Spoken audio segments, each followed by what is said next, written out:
सबसे शक्तिशाली एशियाई देश कौन सा है? चीन? इस नाम का अंदाजा लगाना आसान है, पर आज हम जिस देश की बात कर रहे हैं वो अब एशिया के 3 सबसे ताकतवर देशों की लिस्ट में शुमार हो गया। ये दावा हम नहीं, एशिया पावर इंडेक्स रिपोर्ट 2024 ने किया है। क्या आप जानते हैं कौन है वो देश जो अब एशिया में नया दावेदार बनकर उभरा है? यहाँ तक कि रूस और जापान भी उससे पीछे हैं, और पाकिस्तान का तो सबसे बुरा हाल है। आइए इसकी नए अंदाज में पूरी कहानी को जानते हैं।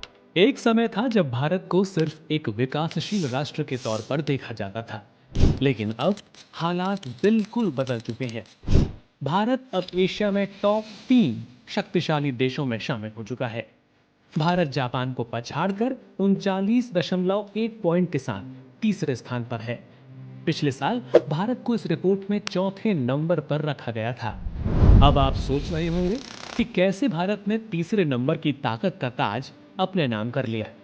भारत का यह सफर किसी साधारण कहानी जैसा नहीं है। भारत ने वो किया जो कईयों के लिए नामुमकिन माना जाता रहा है। कूटनीति में चतुराई, सेना की ताकत और तकनीक की रफ्तार ने न सिर्फ एशिया में बल्कि पूरे विश्व में भारत को बड़ा खिलाड़ी बना दिया। एशिया पावर इंडेक्स रिपोर्ट 2024 की रिपोर्ट में भारत की सबसे बड़ी ताकत इसकी विशाल आबादी, भूभाग और अर्थव्यवस्था को माना गया है। रिपोर्ट के अनुसार एशिया में भारत के उदय के पीछे के 3 बड़े कारण हैं। पहला कारण इकोनॉमिक डेवलपमेंट। पिछले कई सालों में भारत पूरी शक्ति के साथ विस्तार कर रहा है। कोविड-19 के बाद मजबूत आर्थिक वृद्धि ने भारत की आर्थिक क्षमता को बढ़ा दिया, जिससे इसकी आर्थिक क्षमता में 4.2 अंकों की वृद्धि हुई है। मजबूत जीडीपी वृद्धि ने जापान से आगे निकलने में भारत की काफी मदद की है। दूसरा कारण है फ्यूचर रिसोर्सेज। भारत के फ्यूचर रिसोर्सेज के स्कोर में 8.2 अंकों की वृद्धि हुई है, जो संभावित जनसंख्यांकिकीय लाभांश का संकेत है। भारत की युवा आबादी के कारण भी जापान से आगे निकलने में मदद मिली। भारत की युवा आबादी आने वाले दशकों में आर्थिक विकास और श्रम बल विस्तार को गति देती रहेगी। तीसरा कारण कूटनीतिक चतुराई। 2024 में एशिया पावर इंडेक्स में भारत का राजनयिक प्रभाव भी बढ़ा है।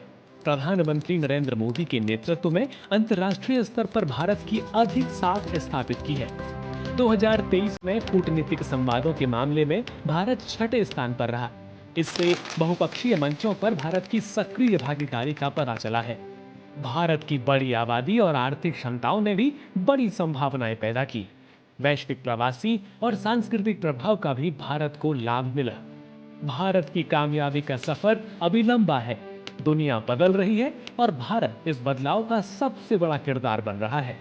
जुड़े रहिए इस सफर में और कमेंट करके जरूर बताएं भारत की कामयाबी का सफर आपको कैसा लगा।